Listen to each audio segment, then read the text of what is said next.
우리 영훈고등학교 교사 선생님이셨고 또 학교 교무님을 섬기셨고 현재는 스쿨처치 임팩트를 섬기고 계신 최가나 목사님께서 말씀 전해 주십니다.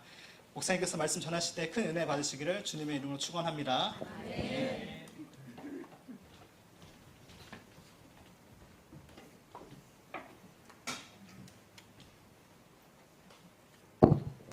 네, 9월 첫 주 예배 오신 여러분들 환영하고 사랑하고 축복합니다. 우리 옆에 분들 향해서 저를 따라 인사하겠습니다. 얼굴 한번 보시고요. 자, 호칭은 당신으로 통일하겠습니다. 자, 따라합니다. 당신이 제 옆에 계셔서 밥맛이 납니다. 밥맛 나는 얼굴, 밥맛입니다 하시면 안 돼요. 네, 우리 한번 더 해볼까요? 자, 두 손을 가슴에 한번 얹으시고 저를 따라 고백하겠습니다. 예수님께서 내 안에 계셔서 살맛이 납니다. 네, 그렇습니까? 아멘. 우리 살맛 나는 축복의 박수를 같이 한번 보내드리면 좋겠습니다.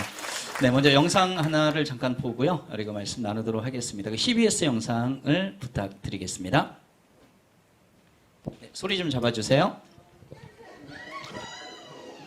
시인이자 서울 영훈고등학교의 국어교사 그리고 울보 선생이라는 별명을 가진 남자.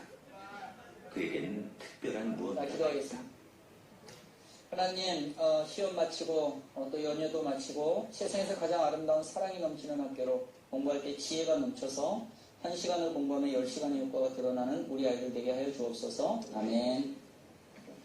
그는 비기독교 학교에서 기도로 수업을 시작하는 교사다. 전교생의 이름을 두고 눈물로 기도하는 그에게 학생들은 쉬이 자신들의 문제를 털어놓았다. 그리고 마음 붙일 곳 없어 방황하던 아이들은 그의 기도를 통해 변화되기 시작했다. 자세가 똑같다는 거야. 내성적이고 술 좋아하는 문학도였다. 기독교인 아내를 만나기 전까지 교회와도 거리가 먼 사람이었다. 1997년 근육병을 앓던 두 제자를 맡으면서 그는 기도의 힘을 알게 됐다. 이후 그는 학생들의 영혼을 돌보는 교사가 됐다.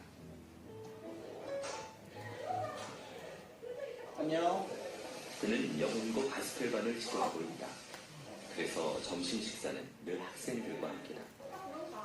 투박한 점심 식사 후에는 스승과 제자들이 온마음으로 드리는 예배가 이어진다. 다시 하나님 만난다고 했는데 정말 1학년 동안 정말 하나님 진짜 많이 알겠어요. 그리고 성격도 많이 변하고 성격이 변하니까 막 얼굴도 정말 더 예쁘게 변하고 하나님도 많이 알게 되고 믿음이 정말 많이 생겼어요. 아무에게도 털어놓지 못하는 고민을 아는 아이들. 최관아 선생은 그 아이들에게 변해야 한다고 말했다. 묵묵히 그들의 이야기를 들어주고 아이들을 위해 기도해 줄 뿐이다.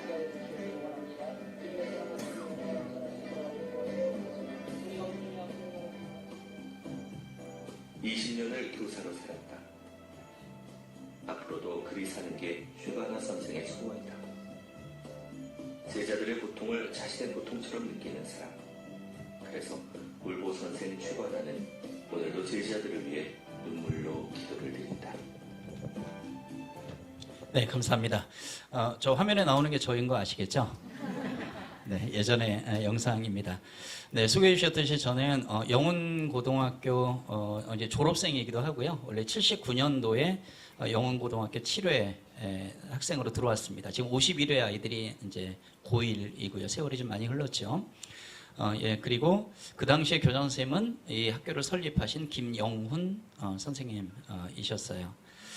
그리고 94년도에 모교로 부름받아서 왔고 그때는 기독교 학교가 아니었습니다.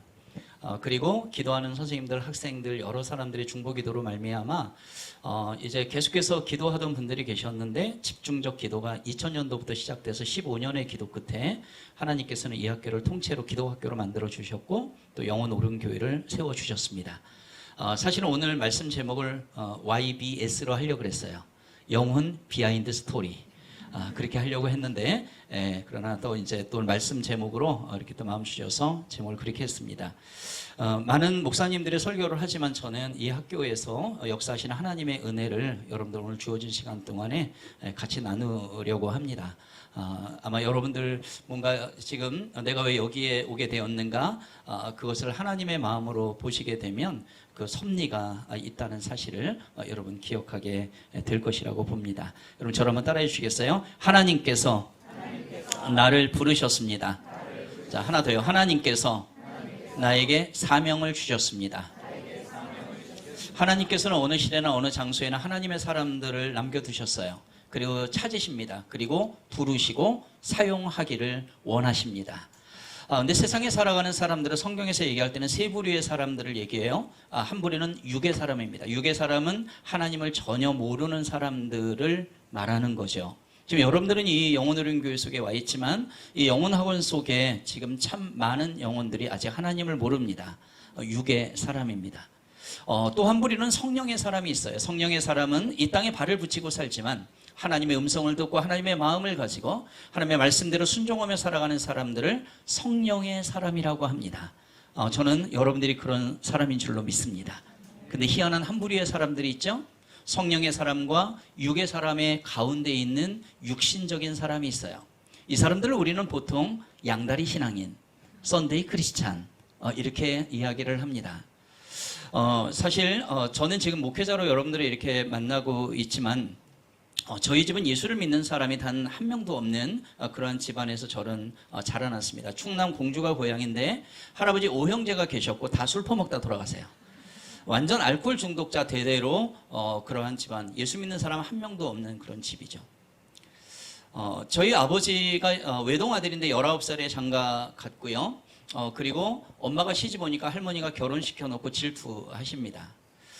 영문도 모르고 서울로 이사 오게 되고 할아버지 할머니가 저와 누나를 여기 성북구 기름동에서 따로 키웁니다. 여동생 남동생은 아빠 엄마가 삼행동 빨래골에서 따로 키웠어요. 저 5학년 때 할머니가 암으로 돌아가실 때까지 저는 부모님의 사랑을 받지 못하고 자랐습니다. 부모님의 사랑을 제때 받지 못하고 자란 자녀들의 특징은 자존감이 낮아요.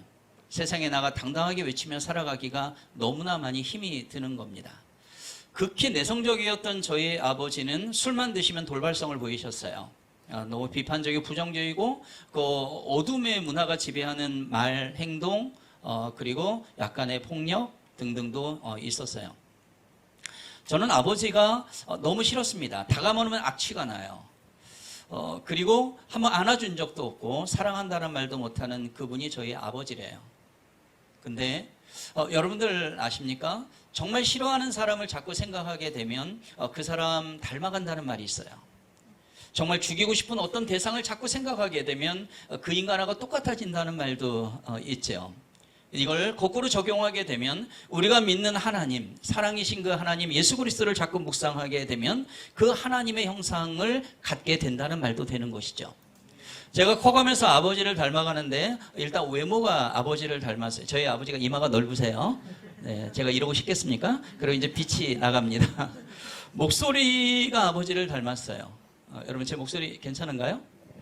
네, 여러분 귀가 아주 고급입니다. 근데 정말 제가 아버지의 영향력을 받은 거는 제가 술을 그렇게 잘 먹었던 거예요. 고등학교 2학년 때부터 전성기가 시작됩니다. 저는 글 쓰는 문학소년이었고요. 집에 신앙은 없었죠. 그러니까 가정에서 보여주는 그대로 자녀들은 영향을 받을 수밖에 없다는 거예요. 근데 저는 술에 취하면은 아버지보다 더한 증상이 나타났어요. 차도로 뛰어드는 거예요.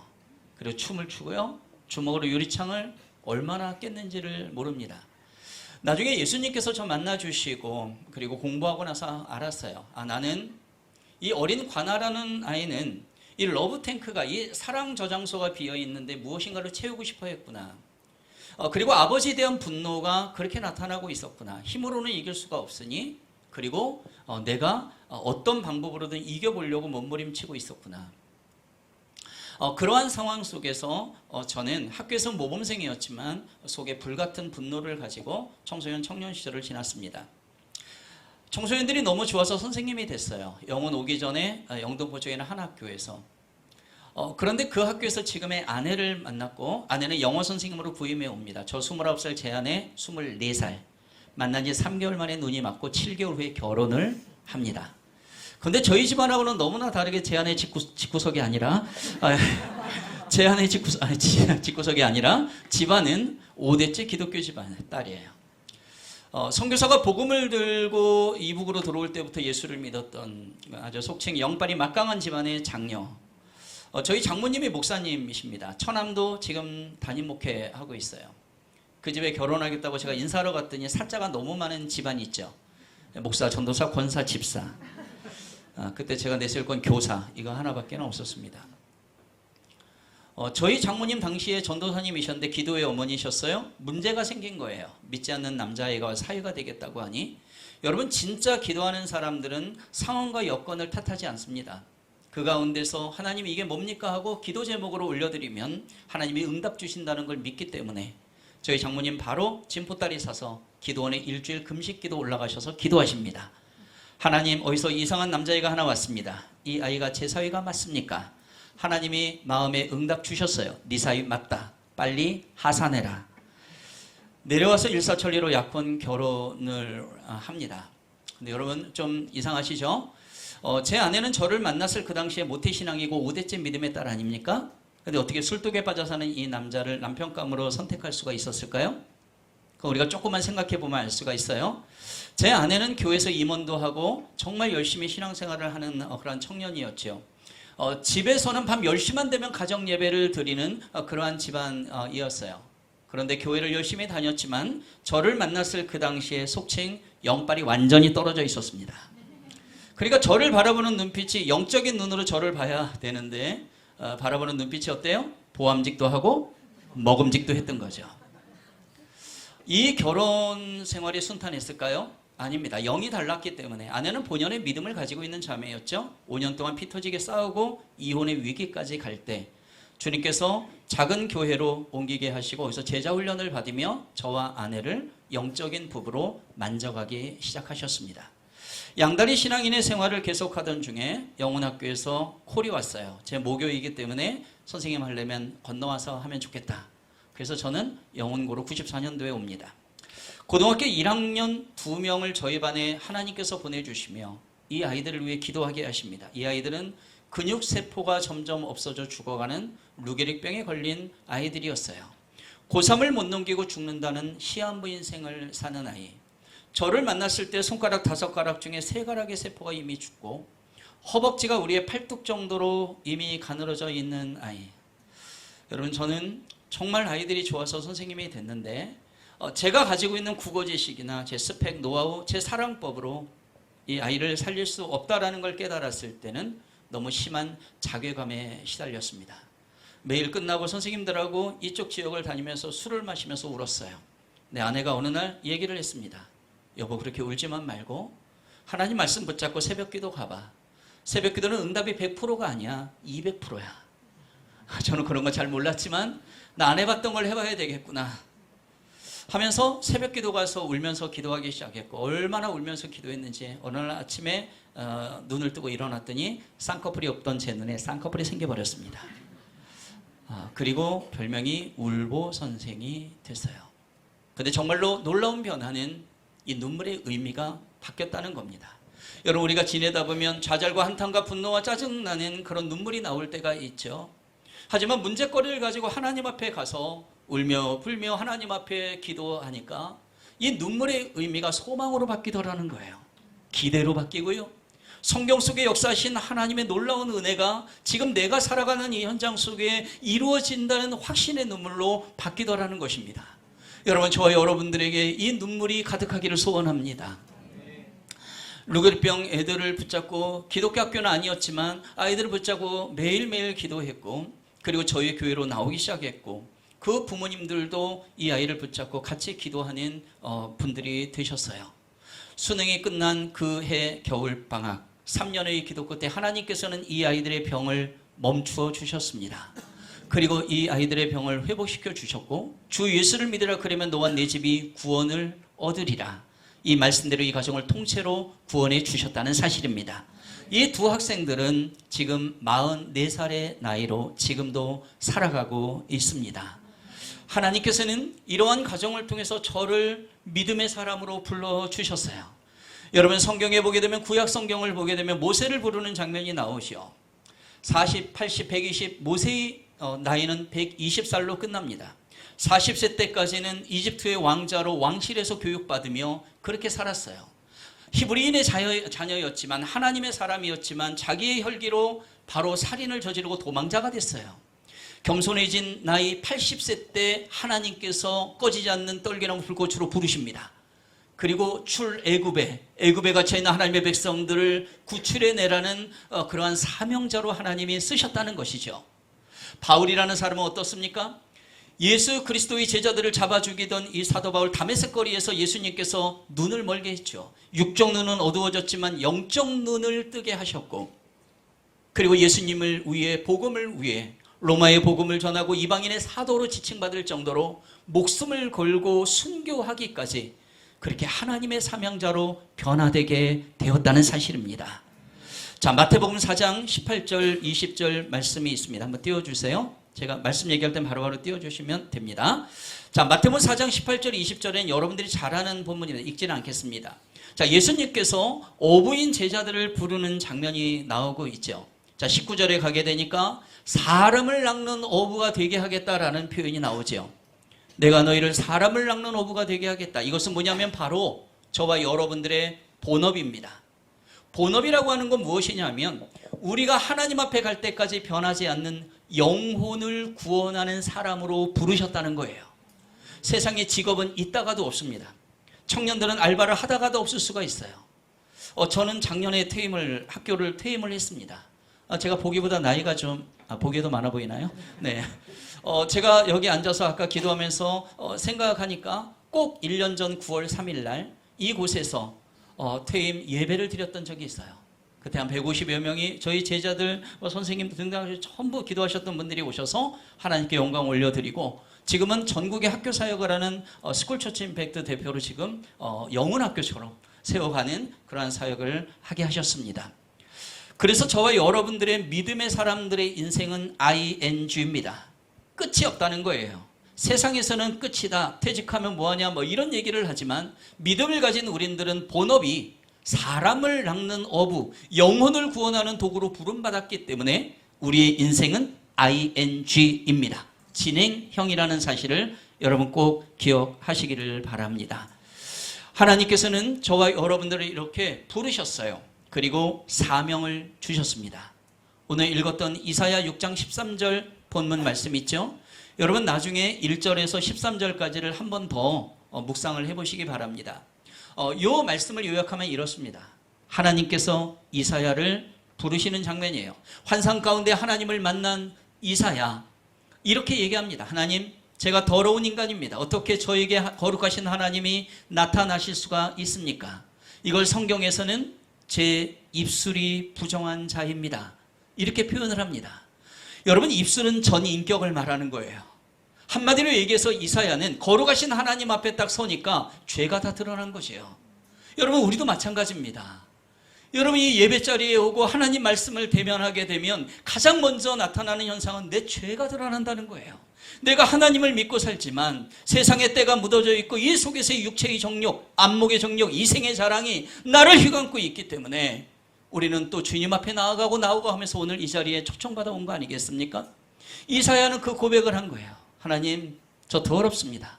근데 하나님의 마음이 뭔지 압니까? 너 더러운 거 나도 알아, 이겁니다. 여러분, 저와 여러분들이 정말 정결하고 깨끗하고 거룩하고 순결해서 하나님이 오늘 이 자리에 초대한 게 아니죠. 때가 묻고 죄악 가운데 있고 자꾸 이렇게 해서 우리가 살아가지만 하나님께서 말씀하시는 것은 너의 좁쌀만한 믿음을 보이고 내가 의인 삼았다. 예수 그리스도의 보혈 그 핏값으로 네 죄를 이미 사했다. 그 은혜로 우리가 이 자리에 온 거 아니겠습니까? 하나님께서는 이사야에게 이렇게 말씀하셨어요. 야, 내가 갖는 생각이 있어. 내가 갖는 뜻이 있고, 이걸 우리는 비전이라고 합니다. 아이들이 원하는 뜻을 이루어가는 게 비전이 아니라 하나님이 우리에게 계획하신 것이 비전이죠. 누가 나를 위해서 내가 원하는 곳에 가서 내가 원하는 사람을 만나서 좀 복음을 전하고 사명을 알려줄 사람이 없니? 이걸 성경에서는 누가 나를 위하여 갈고, 이렇게 말씀하세요. 그때 거룩성을 회복한 이사야, 하나님께서 더러운 인간을 그냥 놔두지 않으시고 바로 스랍을, 천사를 시켜서 붉게 핀 숯불을 가져다 이사야의 입술을 지져댄 이후였어요. 죄악이 도말된 상태에서 거룩성을 회복한 이사야 이렇게 대답을 합니다. 한번 따라해 주시겠어요? 제가 여기 있나이다. 저를 보내소서. 하나님 마음 알았어요.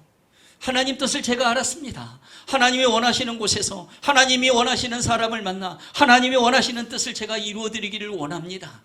여러분, 이 고백을 바로 우리는 사명자의 고백이라고 합니다. 오늘 본문의 이사야 6장 13절에 당시에 하나님의 사람들을 나무에 비유를 합니다. 하나님의 사람들이 10분의 1 줄고 줄었어요. 밤나무, 상수리나무, 하나님의 사람들이 점점 잘라져 베어져 없어져요. 지금 이 시대랑 너무나 유사하죠. 우리의 자녀 세대들이 점점 줄어요.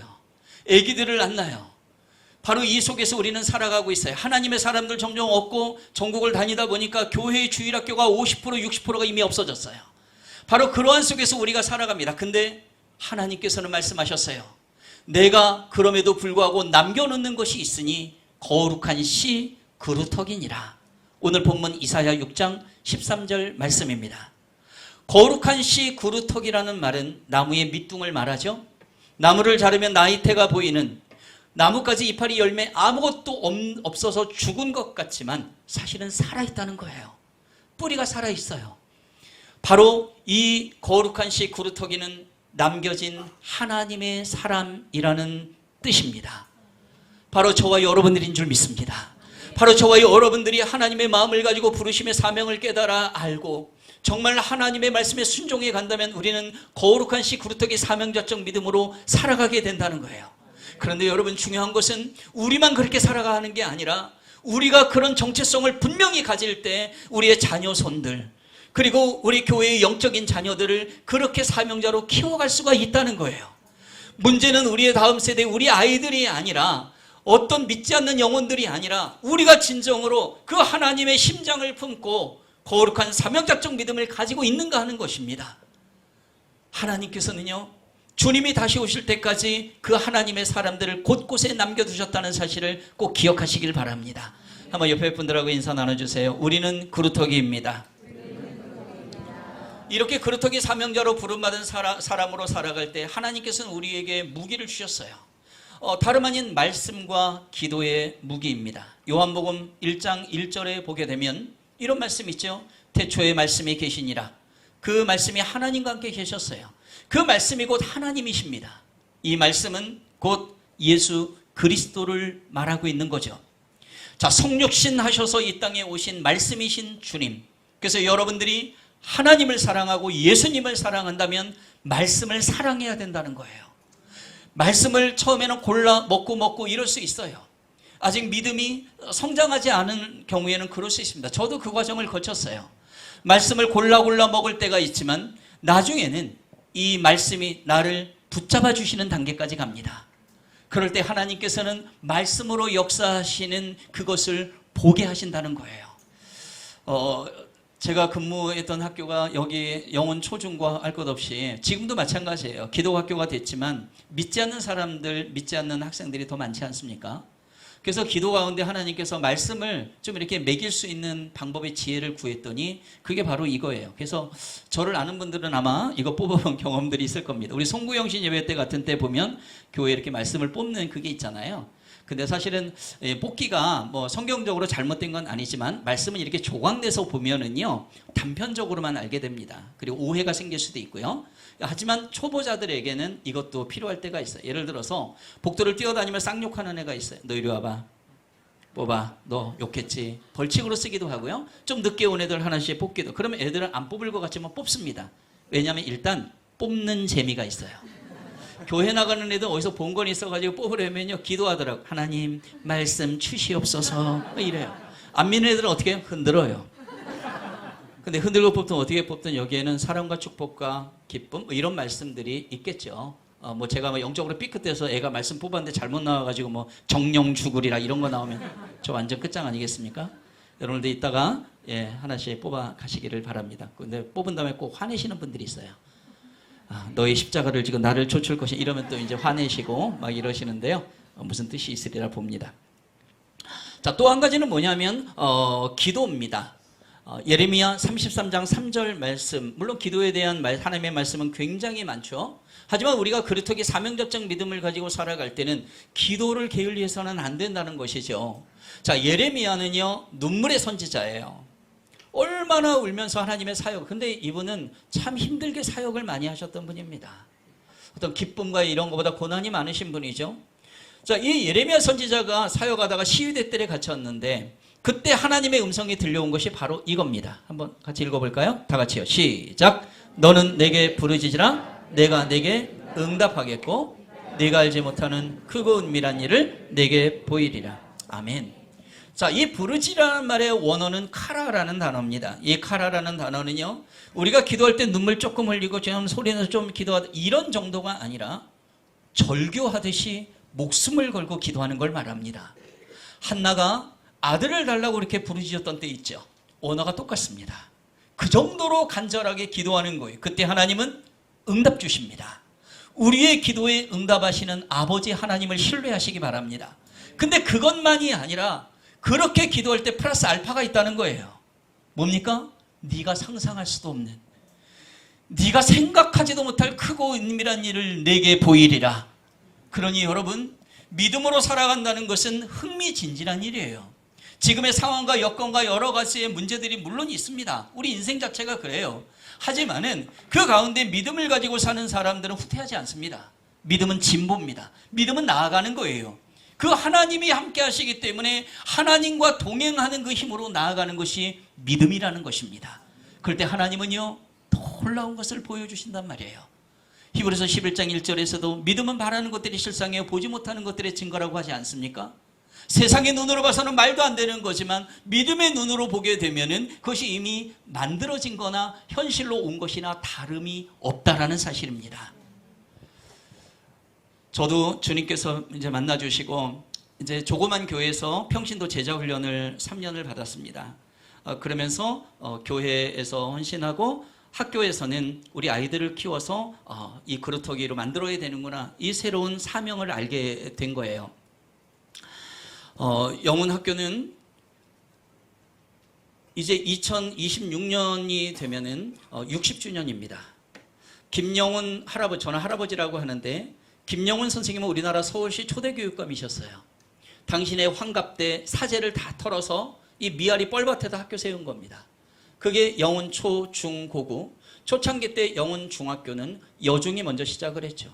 그리고 남중 또 이렇게 공학으로 오고 이렇게 여러 과정을 거쳐서 지금 국제중까지 오게 된 겁니다.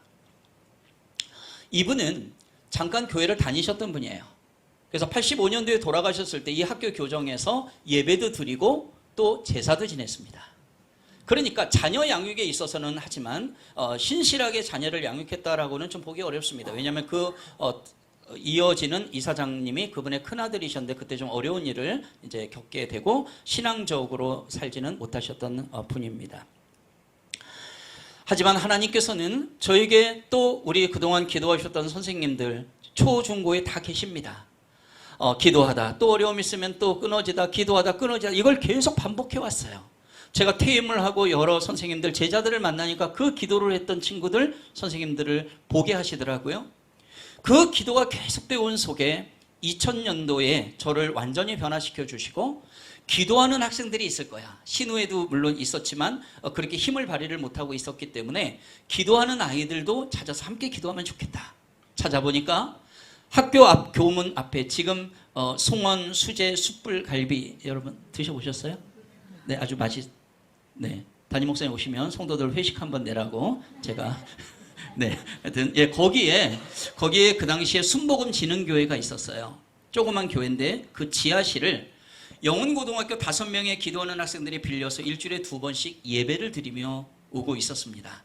순복음 진흥교회는 지금 우이동 쪽으로 이제 건물을 지어서 그쪽으로 이사를 한 상태고요. 그 5명의 아이들을 하나님께서 만나게 하셨어요. 너희들 어떤 기도하고 있니? 학교 안에서 기도하고 싶어요. 고등학교 음악 선생님한테 제가 열쇠 달라 그래서 음악실 따고 매주 월요일 날 아침 학생들이 등교하기 30분 전에 일찍 와서 학교를 위해 나라와 민족, 교회, 북한, 가정을 위해서 기도하기 시작합니다.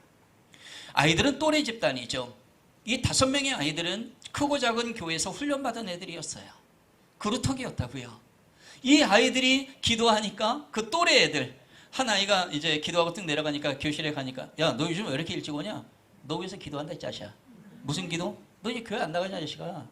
아 그래, 그럼 나도 한번 가볼까? 와. 애들은 또래 집단이기 때문에 애들은 한 명 뒤에 여러 명이 함께 붙어 있어요. 그래서 끌면 끌려오는 거죠. 이 삽시간에 한 달 정도 지났는데 20명이 넘는 아이들이 모이기 시작합니다. 근데 희한한 일이 발생하고 있었어요. 당시에 고등학교 교장 선생님은 아주 독실한 불교 신자, 배불뚝의 대머리, 환갑이 훨씬 지난 할아버지세요. 아침잠이 없어요. 그럼 우리가 기도하고 있다는 걸 다 알 거 아니에요. 근데 우리를 안 불러요. 나중에 그 이유를 알게 됩니다. 20여 명의 애들하고 무릎 꿇고 막 눈물로 기도하고 있는데 5층 복도 끝에서 불교 신자 교장이 저벅저벅 걸어와요. 근데 어디서 애들이 막 울면서 기도하는 소리가 들려요. 이게 무슨 소리지? 소리 나는 쪽으로 가까이 가니까 음악실 유리창 너머로 이렇게 보니까 저하고 20여 명의 애들이 무릎 꿇고 눈물로 막 기도하는 거예요. 아니 이 자식들이 여기가 기독교 학교야? 하고 문고리를 딱 잡고 문을 열려는 바로 그 순간 우리 아이들이 기도하고 있던 바로 그 기도의 제목은 교장 선생님을 위해서 기도하고 있었습니다. 그런데 여러분 우리가 기도할 때는 저주의 기도 같은 건 안 하잖아요. 저 배불뚝이 대머리 쫓아내 주세요. 저 불경신자 좀 죽여주세요. 뭐 이런 기도는 하나님 받지 않으시잖아요.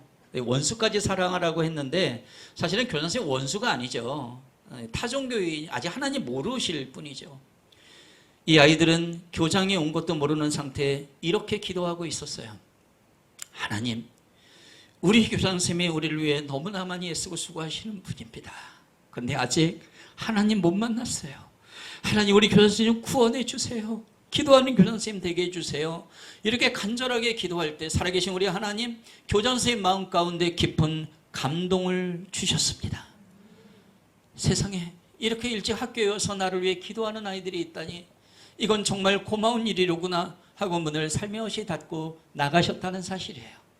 나중에 이 교장 선생님 예수님 믿게 되십니다. 지금은 장로님이 되셨어요. 미국 LA 한인교회를 다니세요. 근데 그분이 언젠가 이런 말씀을 하셨어요.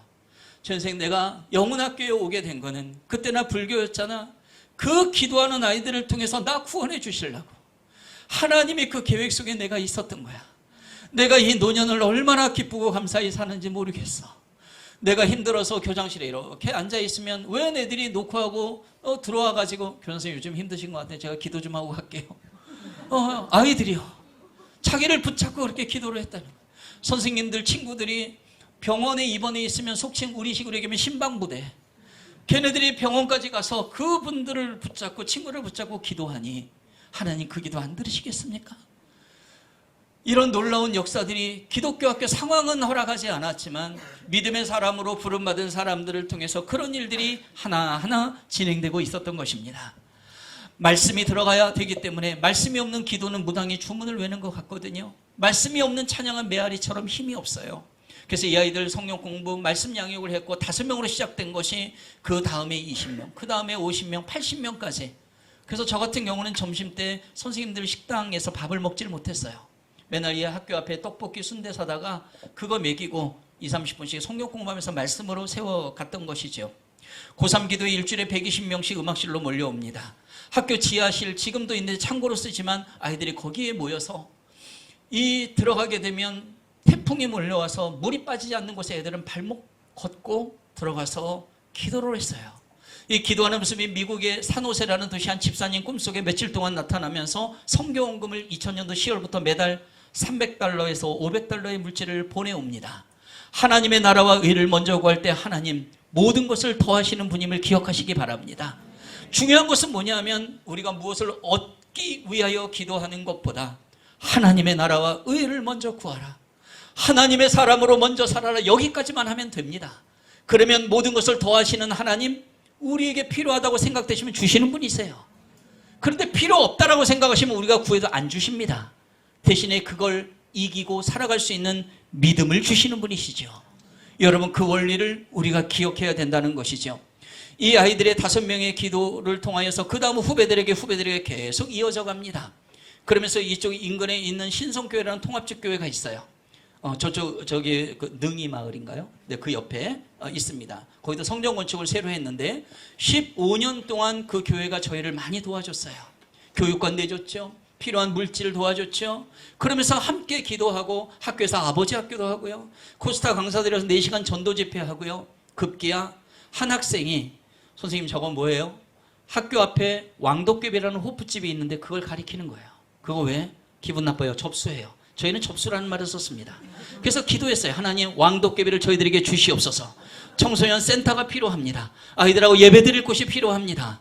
하나님 돈 많으시고 하나님이 기뻐하시는 일은 분명히 하시잖아요. 그랬더니 4천만 원을 하나님께서 여러 사람들을 통해서 모아주시고 월세 121만 원씩을 내면서 그곳에서 아이들의 모든 활동을 하게 하십니다. 지금은 그곳이 기독학교가 된 이후에는 거기가 지금 폴댄스 지하로 거기로 지금 사용이 되고 있더라고요. 하나님께서 이런 놀라운 역사하심을 계속해서 기독학교가 아닌 상황 속에서 보여주고 계셨어요.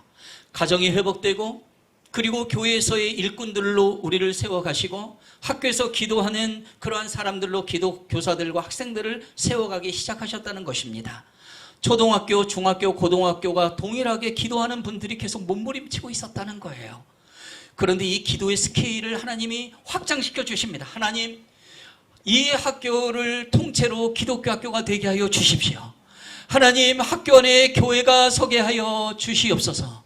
이 기도를 15년 동안 계속 그 쌓여진 기도 속에서 또 하게 하시면서 여기까지 오게 하셨던 거예요.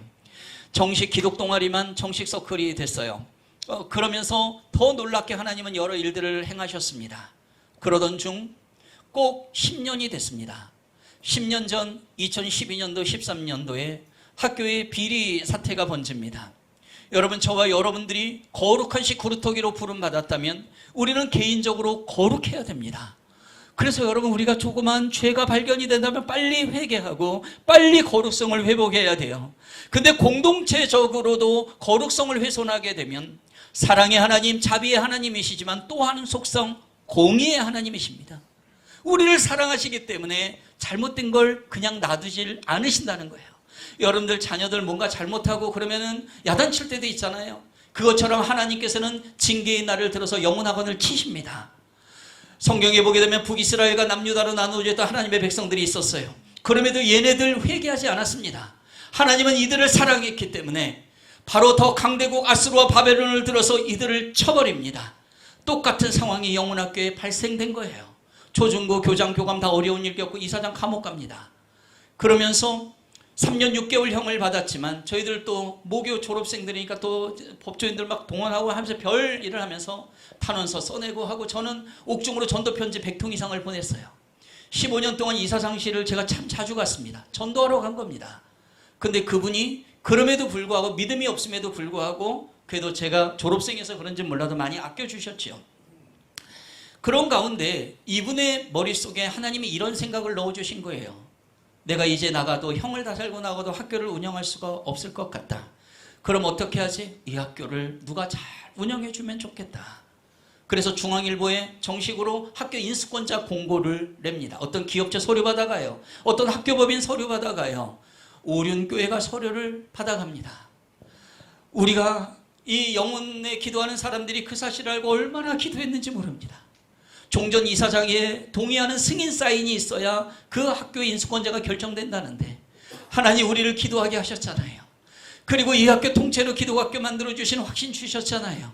하나님, 그러니까 교회가 운영하게 해주세요 하면서 얼마나 기도를 했는지 모릅니다.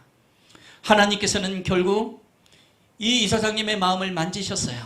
그래, 나는 아직 교회를 나가는 신앙인은 아니지만 이렇게 살펴보니까 오륜교회가 다음 세대를 위해서 열심히 일을 하고 준비하는 교회, 여기가 좋겠다 하고 종전 이사장의 동의 승인 사인이 들어가며 2000년도 3월 14일 5명의 학생들이 기도한 지 끊이지 않는 기도, 연속적인 기도 15년의 기도 끝에 2015년도 12월 28일 교육부의 승인을 얻어 영훈 초중고가 정식 기독교 재단이 되었다는 사실입니다. 그리고 오륜교에서 가장 먼저 했던 것은 학교에 교회를 세우는 거였어요. 그 다음에 2016년 3월 27일이 부활주일이었어요. 그 부활주일날 바로 여러분들이 앉아있는 이곳에 정식 교회가 시작된 겁니다. 여러분들 그런 피와 땀과 눈물의 기도로 여기에 와 계신 거예요. 우연이 아니라는 이야기입니다. 여러분, 그렇다면은요, 저와 여러분들은 무엇을 해야 될까요? 그냥 우리가 세상살이 힘들어서 위로받고 힘없고, 물론 그런 곳입니다. 교회는 그런 곳이에요. 근데 여러분 생각해 보십시오. 왜 오륜교회는 이 학교에 가장 먼저 교회를 세웠을까요? 그것은 뭐냐면 이 영혼들이 다 죽어가는 사람들이기 때문에 그래요. 이 교회는 구원의 방주라고 합니다. 구원을 얻게 하기 위해서, 저와 여러분들이 구원을 얻은 것처럼 또 하나님 앞에 온전한 예배자로 살도록 하기 위해서 이곳에 불러주시고 훈련시키고 또 말씀에 온전히 서서 세상의 빛과 소금으로 살며 세상의 전도자로 살아갈수록 저와 여러분들을 부르셨다는 사실이에요. 그때 얼마나 많은 눈물과 감동을 주셨는지 몰라요. 여러분, 그때 그 예전에 기도했던 사람들, 우리 믿음의 선진들, 믿음의 사람들은 세월이 올라가면 떠나게 되어 있습니다. 저도 마찬가지 아닙니까? 하지만 또 감사하게 이 영혼오륜교회 협동목사로 또 이게 해줘가지고 청소년도 만났어요. 청년들도 만났습니다. 가끔 수요예배 때 설교도 합니다. 또 이렇게 또 담임 목사님이 또 이렇게 어디 나가시니까 이런 기회가 자주 있으면 좋겠네요. 네, 무사히 돌아오시고. 그래서 이렇게 영혼의 그 하나님의 은혜를 나눈다는 게 얼마나 감사한 일인지 몰라요. 제가 여러분들 영상을 잠깐 보여드리겠습니다. 예전에 기도했던 학생들과 선생님들의 모습인데 기독활동 영상을 먼저 보여주시고 그 은혜를 같이 보시기 바랍니다. 하나님 감사합니다. 오늘 하루도 더 증거시켜주시며 이 시간까지 인도하시고 기독교가 아닌 곳에서 매 수업에 기도로 시작한다는 것은 많은 불이익을 감수해야 할 만큼 어려운 결단이었다. 그러나 그 무엇도 아이들의 영혼까지 돌도록 군 최선생의 사랑을 막을 수는 없었다. 정신차원지도회는 어느새 반응을 넘어서고 있는데 그동안 아이들은 이 기도회를 통해 하나님을 만나고 변화를 경험했다. 그런 만큼 아이들의 기도는 뜨겁고 진실한데 건강을 위해서 세번이나 비판보다 눈물의 기도 한마디가 진정 아이들을 위한 그림을 새삼스럽게 깨닫게 되는 최선생. 그 마음은 아이들이 물을 이었고 대충대충 카약방에서 그렇게 살아갔던 경우가 좀 많았는데 선생님을 보면요 절대 그런 게 없는 것 같아요. 절대 세상에 이끌려가지 않으시고 정말 하나님과 정말 온전한 긴밀한 그냥 대화를 해주는 그런 선생님을 보고 저도 많이 배웠고 항상 선생님 저희를 보냈다고 생각하신다고 하셨잖아요. 저도 선생님을 위해서 항상 기도하고 알게 돼서 그게 제일 감사해요. 제가 교회 다니게 해주신 게.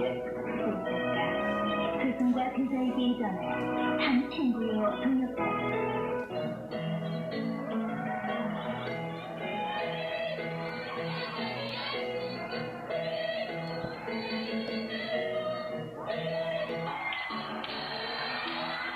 네, 이분이 불교신자 교장이십니다. 축제 때 찬양에 맞춰 춤을 추는 장면이죠.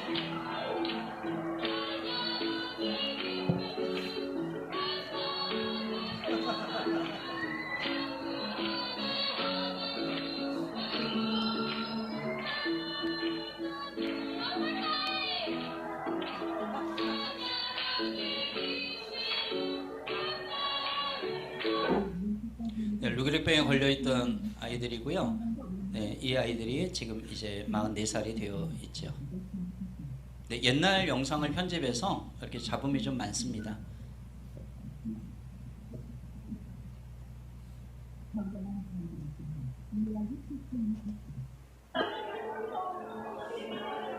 지하실에서 기도하는 아이들의 모습이고요. 이 아이들은 이제 다 성인이 되어 있죠.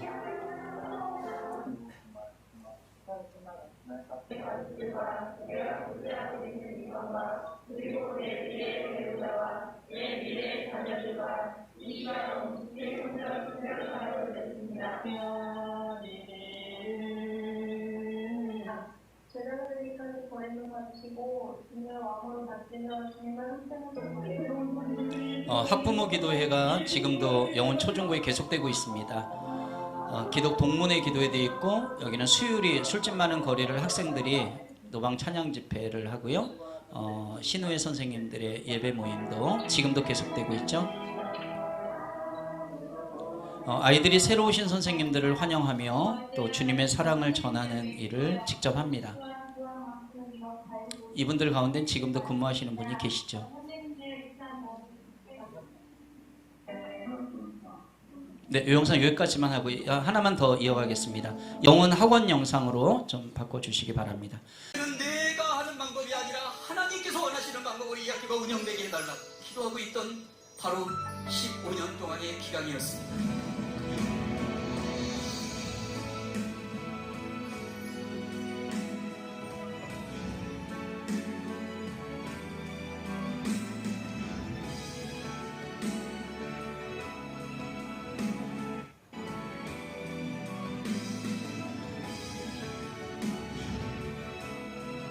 영혼학원 50년 역사가 작년으로 끝났습니다. 희년이 선포되었고 그리고 바로 우리 교회를 통해서 하나님의 영혼학원의 놀라운 역사하시면 이제 다시 시작되는 것입니다. 오린교회와 영혼학교의 연합은 회복입니다.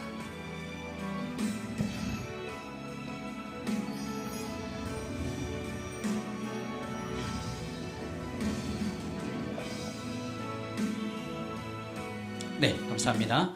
네, 자 여러분 한번 저를 따라해 주시겠어요? 하나님께서 우리를 사용하십니다. 하나님께서 여러분들을 이 영혼 오륜교회로 불러주신 또 뜻하심이 분명히 있다는 거예요.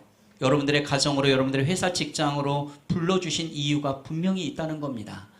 단순하게 예수님 믿고 그리고 구원받아서 평안하게 살다 천국 가는 그것도 물론 감사한 인생입니다. 하지만 하나님께서는 특별한 미션, 사명을 주셨는데 우리에게 변함없는 그 미션은 바로 영혼을 구원하라는 거예요. 바로 사람을 살리라는 겁니다. 그걸 여러분 절대 잊지 않았으면 좋겠어요. 사사기에 보게 되면 영적 암흑기라는 시대죠. 그 영적 암흑기의 사사시대에 사사기 2장 10절 말씀에 보면 참 가슴 아픈 표현이 하나가 나옵니다. 한번 읽어볼까요? 다 같이요. 시작. 그 세대의 사람도 다 그 조상들에게로 돌아갔고 그 후에 일어난 다른 세대는 여호와를 알지 못하며 여호와께서 이스라엘을 위하여 행하신 일도 알지 못하였더라. 믿음의 계보가 끊어진 표현이죠. 자, 모세가 홍해를 갈랐던 이스라엘 백성들을 구출해냈던 일들이나 여호수아의 사역이나 바로 이러한 모든 것들이 여호수아가 죽고 난 이유가 되니까 바로 그 자녀손들이 하나님의 행하신 일을 알지 못하더라. 믿음의 계가 끊어졌다는 거예요. 여러분, 이 대한민국의 현실이 지금 그렇습니다. 그리고 대한민국은 지금 하나님의 사랑과 자비의 그런 시대가 아니에요. 지금은 공의의 시기입니다. 지금은 하나님의 징계의 시기라고요. 그래서 우리는 지금 납작 엎드려서 그렇게 해서 하나님 앞에 정말 눈물로 무릎으로 기도하며 나가야 되고 하나님의 마음을 품고 몸부림쳐야 될 때라고 하는 것입니다. 특히 우리 믿음 생활을 오래 한 저희들은 어떤 위험에 빠지냐면 영적 매너리즘에 빠져요. 어떻게 되겠지? 물론 그게 희망이며 소망이면 좋겠지만은 그게 매너리즘에 빠져서 괜찮을 거예요. 심지어는 어떤 어른들은 이런 고백까지 해요. 애들은 알아서 하나님이 하시겠지. 나만 믿음 생활 잘하면 되지. 여러분, 그거 아닙니다. 믿음 생활 잘한다는 건 우리뿐만 아니라 우리의 자녀손 세대가 주님 오실 때까지 계속돼 가도록 그 역할을 우리가 해야 된다는 거예요. 그리고 어떻게 우리가 이렇게 태평하게 살아갈 수가 있냐는 이야기입니다. 자, 다음 세대라고 하는 우리의 자녀손 세대인데 이 사사기에서는 지금 말하기에 다른 세대가 됐다고 해요. 여러분, 우리의 자녀손 세대가 다른 세대가 돼서는 안 되지 않습니까? 특히 다음 세대 아이들이 어떤 생각을 또 하냐면 다음 세대 하니까 다음에 나 커서 하면 되지 뭐. 여러분, 그런 의미가 아닙니다.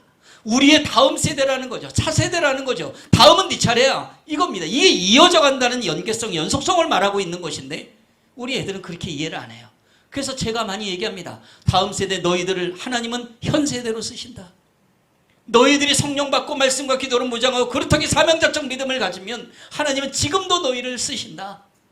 여러분, 그래서 저도 하나님께 다시 부르셔서 전국의 학교의 사역을 그렇게 하도록 지금 인도하고 계시는 거 아닙니까?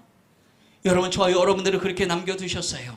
저와 여러분들의 궁극적인 삶의 목적은 무엇입니까? 우리가 암송하고 있는 마태복음 6장 9절 10절에서 하나님의 나라, 하나님의 이름, 하나님의 뜻을 위하여 살도록 우리는 이 땅에 남겨두셨다는 사실이에요. 그래서 하나님의 생각을 품으시기 바랍니다. 기도로 하나님의 마음을 품기를 바라고 말씀을 골라 먹는 게 아니라 말씀에 붙잡혀 사는 인생이 되기를 주의 이름으로 축복합니다. 여러분, 우리는 사명자입니다. 한번 따라해 볼까요? 우리는 사명자입니다. 사명자에게는 특징이 있어요. 그 사명자는 뭐냐면 절대로 부정적인 얘기를 하지 않습니다. 뭐 때문에 안 돼. 뭐 때문에 안 돼. 우리는 이 부정적인 because of를 코로나 때 얼마나 많은 얘기를 했습니까? 코로나 때문에. 무엇 때문에? 여러분, 그거 because of는 사탄의 언어입니다. 뭐 때문에 우리를 복음으로 나가는데 방해를 한단 말이에요. 예수 그리스도의 생명의 언어는 in spite of입니다. 그럼에도 불구하고 길이요 진리요 생명이신 예수 그리스도를 붙잡고 나아갈 때 놀라운 하나님의 역사심을 보게 된다는 것입니다. 또 하나의 사명자의 특징은 뭐냐면 생명을 잃는 걸 두려워하지 않습니다. 죽음을 맞이하는 걸 두려워하지 않는다는 거예요. 예수님의 12제자 중에 사도 요한만 자연사하고 나머지 11명은 전부 순교당했습니다. 그러면서도 기쁨으로 주님 곁으로 갔다는 사실 아닙니까? 하나님의 사명자적 믿음을 가진 사람들은 목숨을 잃는 걸 두려워하지 않아요. 왜냐하면 사명이 목숨보다 강하기 때문에 그렇습니다. 저희 장모님은 20년 동안 조그만 교회를 목회하셨어요. 인도 나갈랜드 선교도 하셨고 기도의 어머니시죠. 제가 5년 동안 양다리 신앙으로 변화되지 않으니까 어느 날 이 목사님이신 장모님께서 조용히 진포다리에 서서 또 기도원 들어가십니다. 저는 아내한테 얘기하기를 목사님이니까 당연히 기도하러 가시는 거 당연하다고 생각을 했는데 그게 아니라 제 한 영혼을 위해서 기도하러 들어가신 거예요. 하나님이 응답 주셔서 믿지 않는 사회를 맞아들였는데 5년 동안 세상과 교회를 왔다리 갔다리 하고 있으니 그래서 어머니가 깨달으신 거죠. 누군가가 목숨을 걸어야 되겠구나. 주님이 나를 위해 목숨 걸고 구원의 은혜를 주셨듯이 나도 목숨 걸어야 되겠구나 하고 기도원에 21일 동안 물과 소금만 드시고 제 한 영혼의 구원을 위해서 기도하신 겁니다. 기도 다 마치시고 올라오셨어요. 집에 방문했습니다. 몸과 얼굴은 깡 말랐는데 눈과 얼굴에서 빛이 나요. 그래서 어머니가 일어나셔서 저를 안아주시면서 이렇게 말씀하셨어요. 최서방 미안해. 내가 최서방을 위해서 기도한다고 했지만 내 기도가 부족한 것 같아.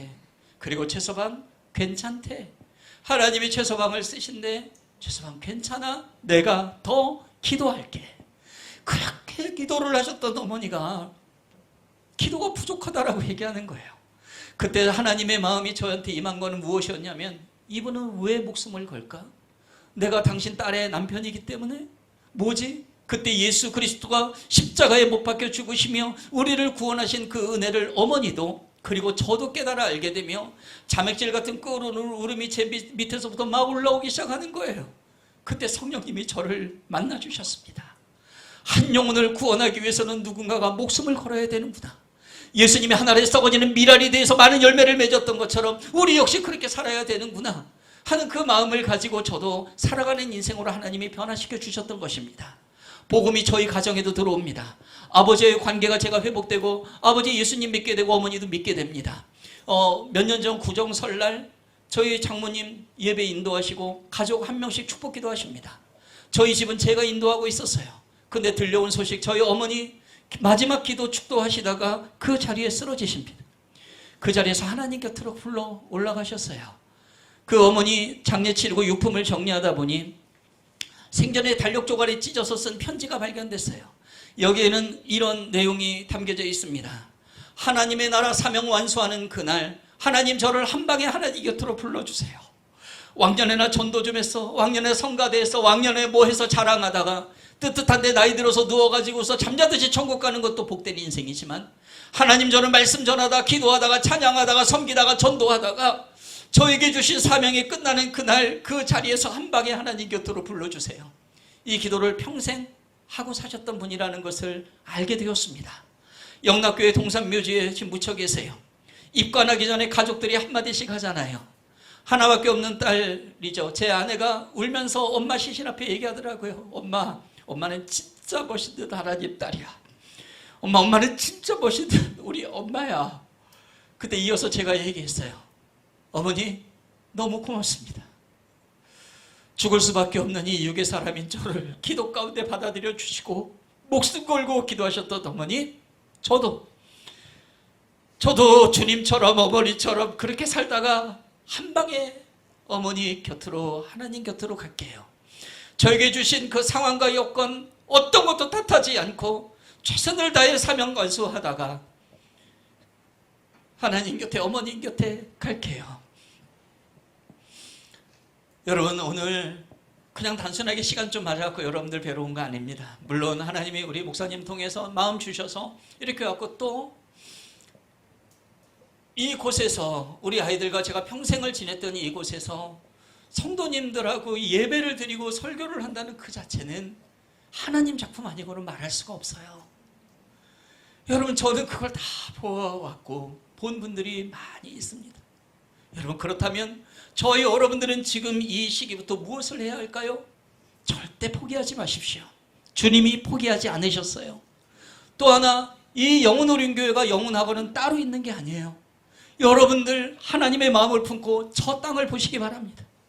매년마다 1000명 이상씩 들어오고 있는 그 학교 현장 속에 또 믿지 않는 영혼들이 맞는 그 척박한 환경에 하나님의 교회를 세워주셨고 여러분들을 통하여서 놀라운 일을 행하기를 원하신다는 거예요. 이 강북지역이 원래 영적인 풍토가 좋은 땅이었습니다.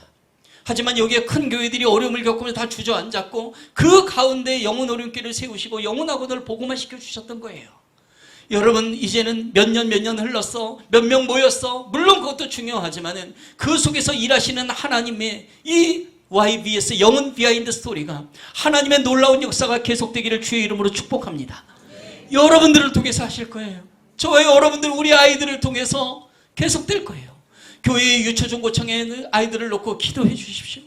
이 아이들을 다음 세대로 끝나지 않고 다른 세대는 말도 안 되고 하나님 현 세대로 사용하여 주시옵소서.